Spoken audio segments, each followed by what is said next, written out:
Berlin, May 1945. The city was no longer a city. It was a landscape of shadows and ruin. Smoke drifted through the shattered streets, echoing the thunder of artillery that closed in from all sides. Beneath the Reich Chancellery, in the claustrophobic air of the Führer bunker, a group of officers gathered in silence, knowing the end was inevitable. Among them stood a man who, by every law of chance, should not have been there at all. His name was Wilhelm Mohnke, a general of the Waffen SS, one of Hitler's most loyal soldiers, and, as some would later say, a man with inexplicable luck. From the first shots of the Second World War to its dying moments in Berlin, Mohnke had survived everything: wounds, encirclements, and the slow collapse of an empire. Who was he? A disciplined officer caught in the tides of history, or a man protected by sheer fortune? If stories like this fascinate you, the human side of history's most turbulent years, leave a like and subscribe. There are many more extraordinary, thought-provoking stories waiting to be told. Wilhelm Mohnke was born on March 15, 1911, in Lübeck, a quiet port city on Germany's northern coast. The scars of the First World War still marked every street. His childhood unfolded during the turmoil of the Weimar Republic, inflation, political unrest, and a society searching for stability. In 1931, at just 20, Mohnke joined the National Socialist Party and soon after, the SS. At the time, the SS was still small, more ceremonial than military, yet it attracted men driven by ambition and order. When Adolf Hitler's personal guard, the Leibstandarte SS Adolf Hitler, LSSAH, was created, Mohnke became one of its first members. He quickly rose through the ranks. Colleagues described him as disciplined, composed, and exacting, not cruel, but relentless. In 1939, when Germany invaded Poland, Mohnke was there. In 1940, during the campaign in the West, he led troops into France and the Low Countries. Each time he was wounded, and each time he returned. His resilience began to seem almost unnatural. In 1941, as Germany turned eastward and launched Operation Barbarossa, Mohnke's unit advanced into the Soviet Union.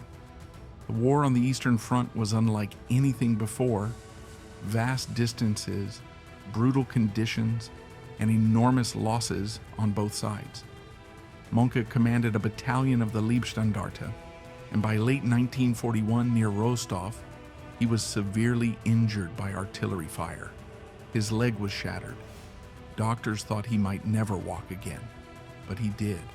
By 1942, Mohnke was back in uniform, reassigned to command training units, later overseeing new SS formations in France and Belgium.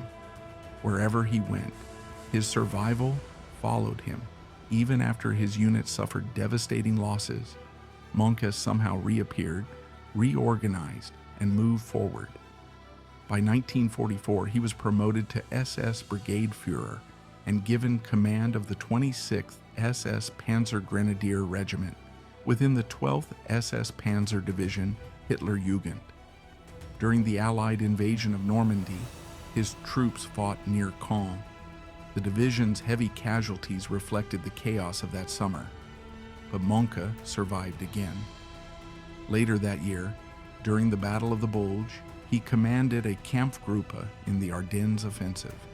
Surrounded, shelled, retreating through snow and fire, Mohnke once more escaped encirclement.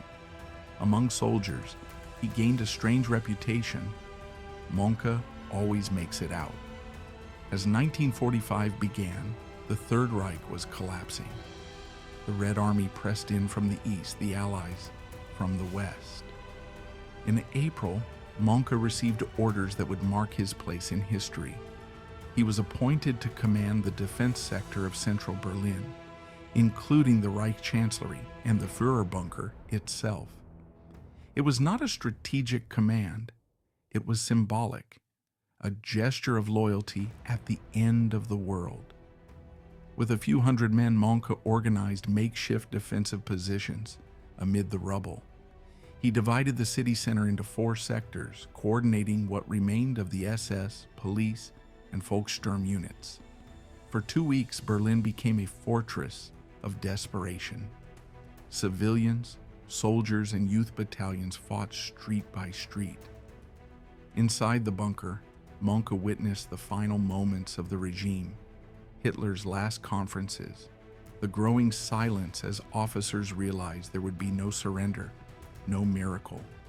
When Hitler took his life on April 30th, Mohnke was among those present in the bunker complex. He later helped organize small breakout groups as the Soviets closed in. While others were captured or killed, Mohnke once again vanished into the chaos. On May 2, 1945, Wilhelm Mohnke surrendered to Soviet forces near the Tiergarten. For him, the war was over, but the story was not. As a senior SS officer, he was taken for interrogation. Soviet investigators suspected his involvement in several wartime atrocities, particularly in France and Belgium, though no formal charges were ever proven in the post-war years. He was transferred to Moscow and held in Soviet captivity for over 10 years. Like many German officers, he disappeared from public record during that time. Only in 1955, when Chancellor Konrad Adenauer negotiated the return of remaining prisoners of war, did Mohnke finally come home to Germany. He was 44 years old. The world he returned to was unrecognizable, divided, rebuilding, haunted by the past. Mohnke withdrew from public life, settling in Hamburg and later in Barsbüttel. He never published memoirs, never gave interviews. The man who had been at the heart of so many decisive moments in the war remained silent. In the decades that followed, Mohnke's name occasionally resurfaced in connection with wartime investigations. In the 1980s, renewed interest in SS history and war crimes brought him briefly into public attention when British authorities examined his possible presence near events in France in 1944. Yet no charges were filed. Throughout it all, Mohnke maintained his silence. To some, it was the quiet of guilt. To others, simply the exhaustion of a man who had seen too much. What is certain is that Wilhelm Mohnke lived out his remaining years in relative obscurity. He died on August 6, 2001, at the age of 90, one of the last surviving generals of the Waffen SS. By then, the world had changed beyond recognition. The symbols and ideals he once served had long since fallen into disgrace. But the question of his improbable survival, from the early campaigns through the inferno of Berlin to peaceful old age, continued to intrigue historians and biographers alike. The story of Wilhelm Mohnke is not one of heroism or villainy, but of endurance, a reminder that history is often shaped by individuals who, for reasons beyond understanding, simply survive. His life spanned the rise and collapse of one of history's darkest regimes, and through it all, he remained an observer and participant in its extremes. Luck, circumstance, discipline, whatever the cause, Mohnke's survival raises a question that lingers beyond his biography. How does history choose who endures and who vanishes? We can study the documents, trace the battles, examine the political context, but some aspects remain unexplainable, the small margins of fate that decide the course of a life. Remembering figures like Mohnke is not to honor them, but to understand the world they inhabited, how ordinary individuals became instruments of vast destructive systems, and how, in the end, even those who seemed untouchable faced the slow reckoning of time.